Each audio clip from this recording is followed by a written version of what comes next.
Welcome to the Literary Calaveras workshop.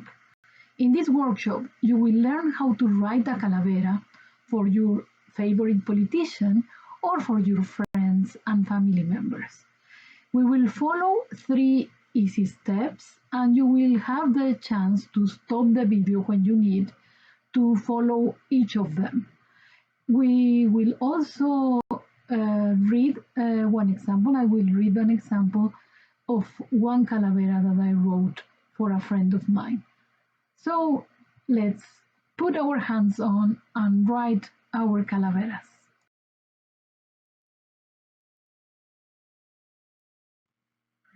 Calavera means skull, and literary calaveras are traditional Mexican Day of the Dead poems.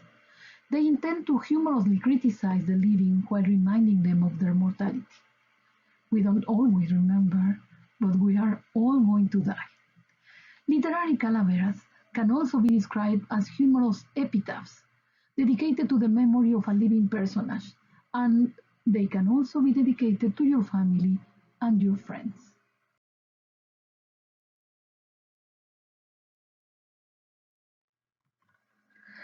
Epitaphs, as you may know, are inscriptions that we put on the tombs. Calavera poems are playful satirical rhymes. It happened that in the second half of the 19th century, cartoons of important politicians began to be published by the press. These cartoons were actual drawings, as it happens with cartoons. They were depicting living personalities that were depicted as skeletons, but they included recognizable traits that make them easily identifiable. Those cartoons of dead personalities often started containing text elements that provided more detail about the invented deaths of those personalities. Calavera poems, as I was mentioning, are this kind of satirical rhymes. And it was expected in the 19th century that actually poems were rhymed. So we continue the tradition and we still write them in rhymes. Also, often calaveras to politicians tended to be anonymous. And in some way, it was considered that they represented the voice of the people.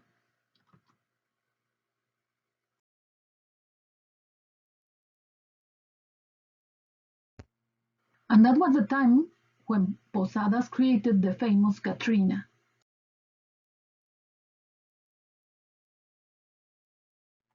Later, people started writing rhymed calaveras for their friends and colleagues, depicting their characteristics and telling them that they were going to die. Actually, that they were already dead. After all, we will not be alive forever, will we? Calaveras then involve some sort of black humor, and they are good as reminders of our mortality. You can write calaveras to criticize politicians for their decisions and actions, as I was saying before. This would not be very difficult. Anyway, these kind of calaveras are often published in newspapers in Mexico at the beginning of November. You can also tease your friends or family members with a calavera by including satirical comments about some of their weaknesses. In a caring way, of course, and you can also be complimentary of their qualities. Normally, calaveras strengthen the relationship among friends and family members. Sometimes it is precisely one of the characteristics of the person what causes their death. For example, in the case of your friend who plays football, Miss Skinny simply scored a goal when your friend was the goalkeeper, and trying to catch the ball, your friend fell into her tomb. If your friend watches EastEnders, your friend was trapped by Madame Bones when she appeared on the telly and jumped into his living room, and your friend passed away due to a heart attack. I imagine that you have spotted by now that in Mexican culture, death is a woman. I will not stop to make a comment about gender assumptions in Mexican tradition. But, well, I just leave it there. In any case, it is important that you know that the death has lots of names. I will show you a short list of some of them. No, actually, it's not that short, but I compiled only 100 names that we give to the death.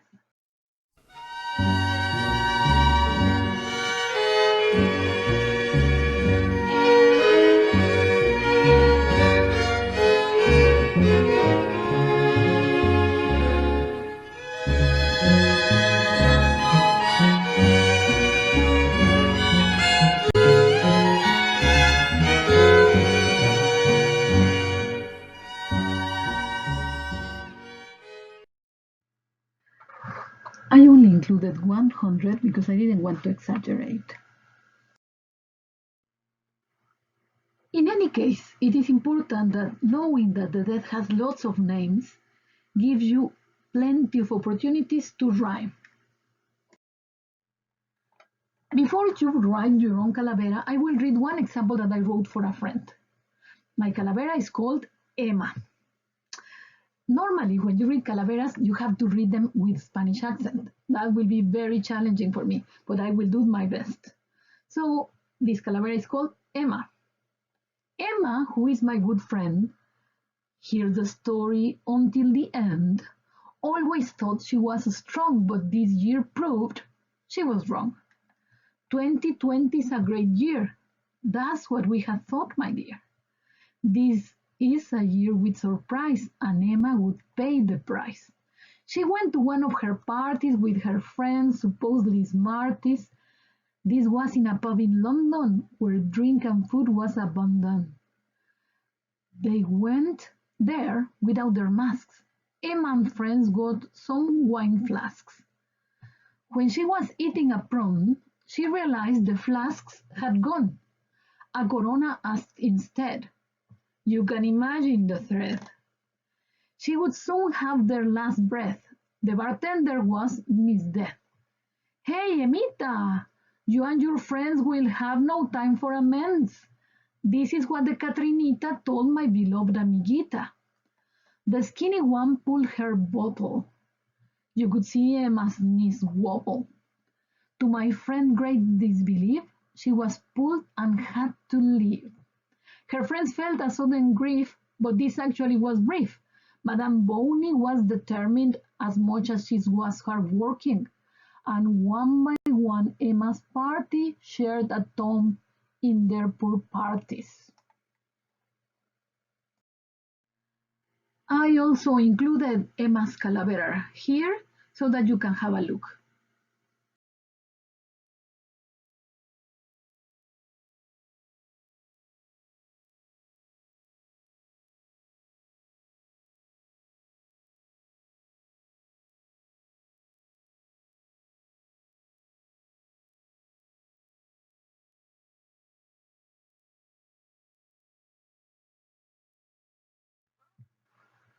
As I mentioned from the beginning, I organized the way in which I write calaveras in 3 steps, and we will follow them to write a calavera.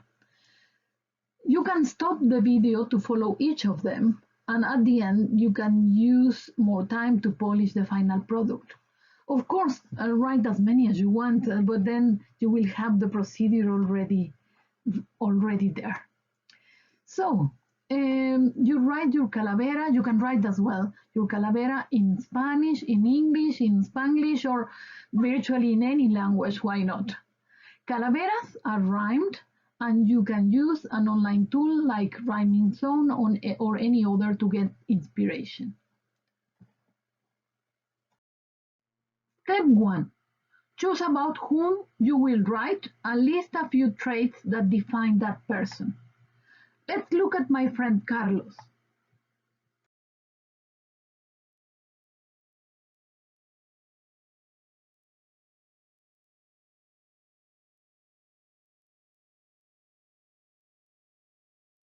My friend Carlos. Maybe now you have an idea of who he is, what the kind of things he likes, the kind of things he does. And from here, I can start writing his calavera. Step 2. Write verses and rhymes in which you describe the person while you tell the story of his or her death. Remember here that you can use many tools that are available online. I sometimes use Rhyme Zone, but there are several tools. If you Google how to rhyme, if you Google rhymes, I'm sure you will find lots of different tools. At this point, I have to give you some important recommendations. The first one is that calaveras tend to be written in octasyllables. That means in groups of 8 syllables. The verses include 8 syllables. You remember the word octopus that has 8 legs. We have 8 syllables in this case. And this is like it has to sound in that way, and in that way you will be careful with the rhythm of your calavera. For example, my lovely friend Mary Gibson. You can count the syllables. My lovely friend Mary Gibson. So that's what you have to do to ensure that the rhythm of your calavera flows. Also, you have to check that the verses are organized in quatrains. That means in groups of cuatro, four. Go back to the example so that you can observe how this is done. I also included some exceptions. Like there is one strophe that is comprises six verses. Rhyming can be done in many ways, but you can rhyme the first and the second verse, the third and the fourth, and so on. Ensure that at the end, the character is taken by Madame Death, otherwise it's not a calavera. And finally, if you write for a friend, be nice because the idea is to be humorous and to enjoy, not to tease them about their worst qualities or something that they really don't like about themselves, as we all have. Check the rhythm and the rhymes. Now let's go to step 3. This is step 3 of writing calaveras. This seems like a very simple step, but it's a very important step in writing. Normally, we have to work on several drafts so that we finish a text, and that's the case for your calavera. So you need to review and edit your work. What I would recommend is that you invite a reader, maybe someone that is with you or a friend to whom you could send your calavera so that they can give you some feedback and help you refine your work. You, as I was mentioning, you have to be careful about being caring with the people that you write the calavera for, and then very importantly, you have to explain the context because it's kind of freaky that you send this to a friend about another friend and they would say what is going on. You have to explain what it's about, what you are writing and the intention, and explain a little bit about the Mexican culture of writing calaveras. So now we're done. You are ready, your calavera must be ready.